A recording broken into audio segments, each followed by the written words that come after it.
de... Começa nesse ou nesse? Nessa aqui, nessa. Tá.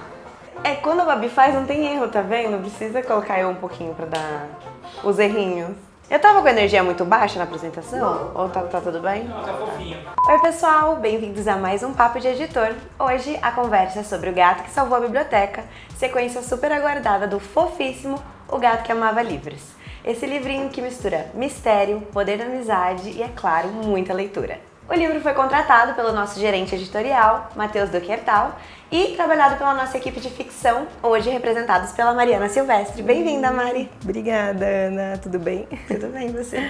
Tudo bem, estou muito feliz de poder falar desse livro, que é unanimidade aqui, todo mundo gosta, o editorial ama, todos, é o queridinho da equipe. É, porque estaria errado se a gente não amasse um livro fofinho desse com um gato laranja na capa, né? Sim, sim. Mari, como você acabou de dizer, esse livro encantou leitores tanto aqui dentro quanto, óbvio, lá fora.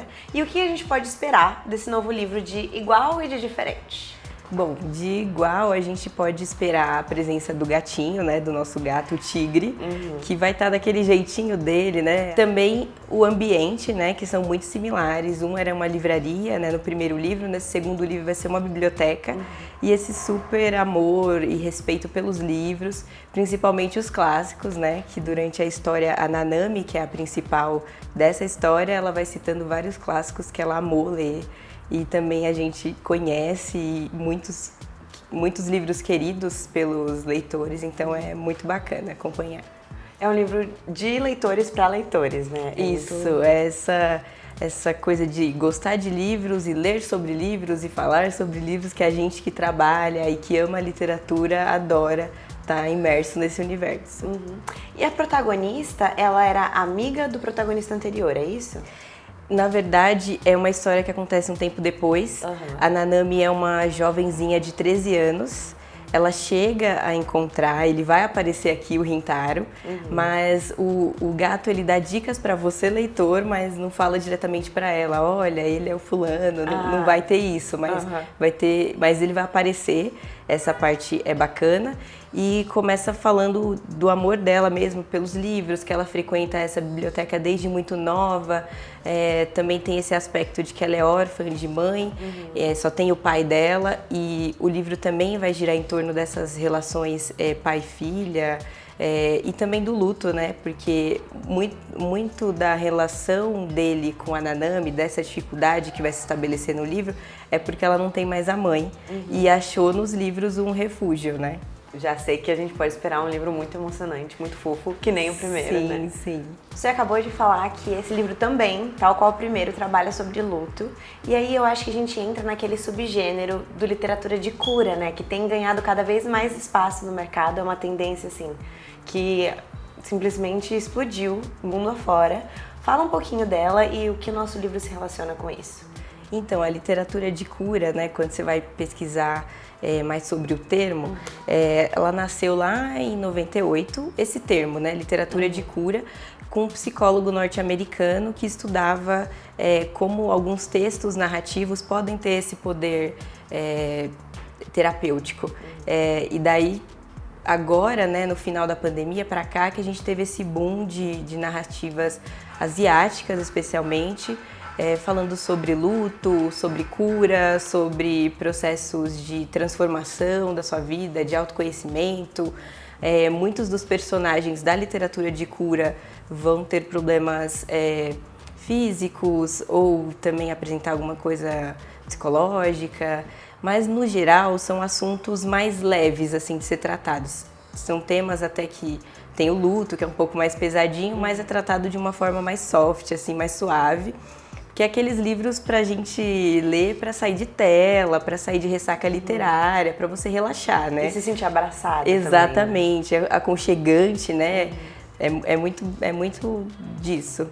E outra tendência que você acabou de mencionar é a literatura asiática, que tem ganhado cada vez mais espaço e o coração dos leitores brasileiros. Como que isso aconteceu? O que você tem visto? Fala pra gente um pouquinho. Olha, sobre a literatura asiática, teve realmente esse boom, né? Mas a presença dela no mercado já vem dos anos 90, assim, lentamente, com algumas editoras especialistas, né? Que publicavam livros mais clássicos, como Musashi, né? Entre outros. Sempre na livraria a gente encontrava, né? Alguma coisa de literatura japonesa, mas geralmente livros mais complicados, mais clássicos, né? E o boom, eu acho que é devido a essa curiosidade dos brasileiros em relação à literatura asiática, japonesa, coreana, o boom do K-pop, dos doramas, né? Porque o mangá já é tradicional, vamos dizer, aqui no Brasil, mas esse conhecimento sobre essa outra área da cultura asiática tá crescendo muito, também nesse período pós-pandêmico para cá, né? E a literatura de cura também, né? Foi um impulsionador para que as pessoas procurem mais livros asiáticos, né? As capas também são diferentes, né? Quando você vê na livraria os livros asiáticos, você já fala, acho que aquele ali é asiático, porque já tem uma carinha, né, específica, né? Que está chamando o público. E não só de cura, como outros textos, né, estão fazendo muito barulho aí no mercado. Eu acho também, agora, vindo da minha parte, que é redes sociais, que com as redes sociais e com todo esse acesso que a gente tem a outras pessoas, a gente não ouve só influenciadores brasileiros falando sobre o que eles leram. Inclusive, os influenciadores são influenciados por influenciadores de fora. Isso, o TikTok ajudou muito nisso. Eu acho que a questão também de hoje ser mais fácil pra gente, como editor, ter acesso a esses materiais, porque tem livros que vêm no idioma original, então é bem complicado você ficar lendo com tradutor, né? Eu não falo coreano, eu não falo japonês, mas algumas editoras lá de fora já mandam o livro já em inglês ou espanhol pra gente conseguir ler mais rápido, fazer uma avaliação mais rápida e trazer esse livro pra gente, né? Que foi o caso dele. E agora que a gente entra um pouquinho nessa parte da edição, vocês tiveram algum desafio, alguma curiosidade especial desse livro? Não chegou em japonês, coreano, nem nada? Esse não. Outros já chegaram, mas esse não.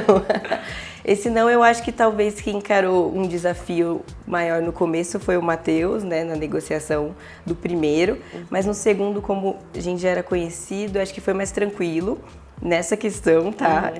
Eu não consegui usar a mesma tradutora, então a dificuldade, talvez um pequeno desafio, foi nivelar, né, essa questão linguística, né, para não parecer que foi uma outra profissional, assim, para não destoar muito do primeiro livro, né, a gente foi meio que nivelando esse tom dos livros. Mas fora isso, talvez também na aprovação dessa capa, porque eles são bem exigentes, então a gente trocou uns números do autor que mudaram na orelha. Teve uma frase que eles não curtiram, pediram para remodelar, né? Você vê que eles acompanharam bem, né? Leram a capa todinha e pediram essas coisas bem pontuais, assim. E nossa última pergunta, se você tivesse que resumir esse segundo livro num sentimento, numa palavra, qual seria? Eu acho que mais um sentimento, assim, mais de uma questão de voltar para casa, sabe? Quando você quer chegar no seu lugar, assim, porque ele usa dessa metáfora dela salvar os livros, de que tem um vilão lá queimando os livros, para questionar e fazer a gente refletir sobre o livro em si e sobre coisas maiores, né? O que é caro para você, né? O que é importante para você, não só o livro, o objeto, mas o que ele carrega. Tem gente que acha que livros são perigosos, como o vilão da história diz, ou livros, no caso dela, né, livros são preciosos e foram os livros que acompanharam ela para sair de uma situação e acompanham a gente, né, para sair de algumas situações. Às vezes nos livros a gente encontra conforto, eu vou me emocionar. A gente se emociona. Eu acho que até pra gente que trabalha com livro, ler um livro assim faz a gente acreditar mais no que a gente faz, fazer com mais vontade e de que a gente está plantando a nossa sementinha e que é bom também voltar para casa, para o nosso lugar. Ai, que lindo, amei. É isso, Mari, muito obrigada. E muito obrigada para você que assistiu até aqui. Até o próximo papo.